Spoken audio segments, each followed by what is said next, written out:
Breaking చూస్తున్నాం. Delhi liquor కేసులో కీలక పరిణామం చోటు చేసుకుంది. ఈ కేసులో అరెస్ట్ అయిన బీఆర్ఎస్ ఎమ్మెల్సీ కవిత కోర్టులో పిటిషన్ దాఖలు చేశారు. వీడియో కాన్ఫరెన్స్ వద్దని జడ్జి ఎదుట వ్యక్తిగత హాజరవుతా అని పిటిషన్లో కోరారు.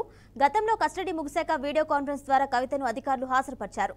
ఈ నెల 7తో కవిత జ్యుడిషియల్ కస్టడీ ముగినున్న నేపథ్యంలో ఆమె పిటిషన్ దాఖలు చేశారు.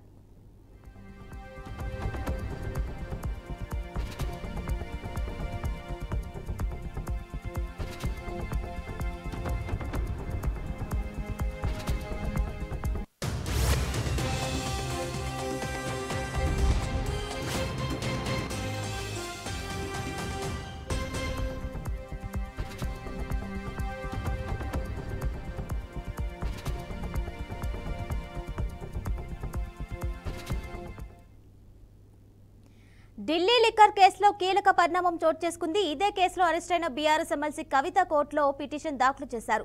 వీడియో కాన్ఫరెన్స్ వద్దని జడ్జి ఎదుట వ్యక్తిగతంగా హాజరవుతాని పిటిషన్లో కోరారు. గతంలో కస్టడీ ముగిశాక వీడియో కాన్ఫరెన్స్ ద్వారా కవితను అధికారులు హాజరుపరిచారు. ఈ నెల 7తో కవిత జ్యుడిషియల్ కస్టడీ ముగినున్న నేపథ్యంలో ఆమె పిటిషన్ దాఖలు చేశారు.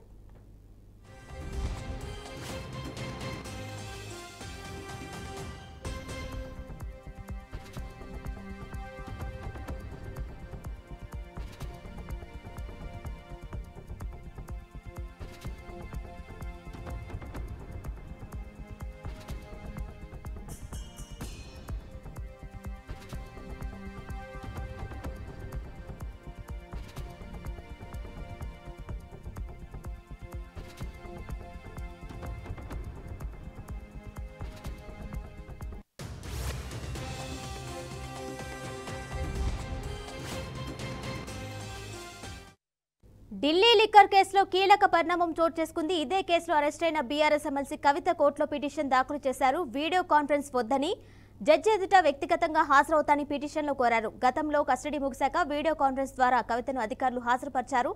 ఈ నెల 7తో కవిత జ్యుడిషియల్ కస్టడీ ముగినున్న నేపథ్యంలో ఆమె పిటిషన్ దాఖలు చేశారు.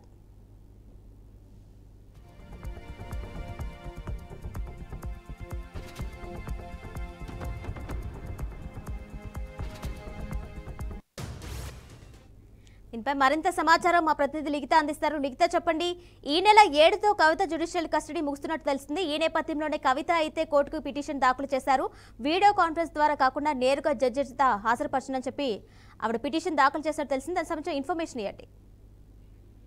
గతంలో కూడా కవితను ఈ యొక్క విచారణకు సంబంధించి వీడియో కాన్ఫరెన్స్ లోనైతే తను విచారించినట్లయితే తెలుస్తుంది.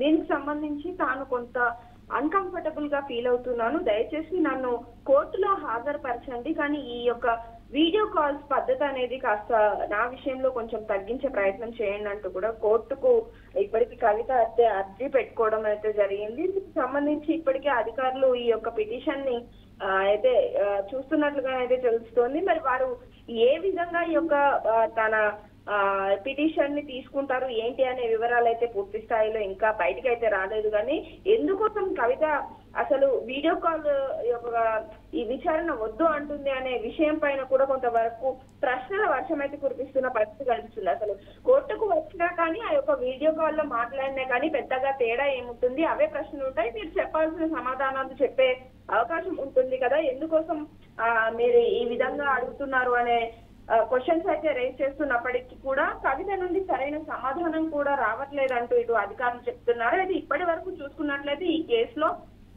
ప్రతిసారి తాను బెయిల్ పిటిషన్ వేసినప్పటికీ కూడా కోర్టు దాన్ని రిజర్వ్ లో పెట్టడం, ఆ తర్వాత బెయిల్ పిటిషన్ ని తిరస్కరించడం అయితే జరిగింది. ఇప్పటి వరకు దాదాపు 2 సార్లు కూడా ఈ యొక్క బెయిల్ పిటిషన్ అనేది అయితే వాయిదా పడిన పరిస్థితి అయితే కనిపిస్తుంది. రిజల్ట్ కూడా ఆయన పరిస్థితి కూడా కనిపిస్తుంది. సో ఈ విధంగా చూసుకున్నట్లయితే కవిత పరిస్థితి ఏమిటి, అసలు బీఆర్ఎస్ పార్టీ నేతల్లో కొంతవరకు ఈ యొక్క విషయం పైన కాస్త ఆందోళన అయితే కనిపిస్తున్న పరిస్థితి అయితే కనిపిస్తుంది. కిరణ్మయి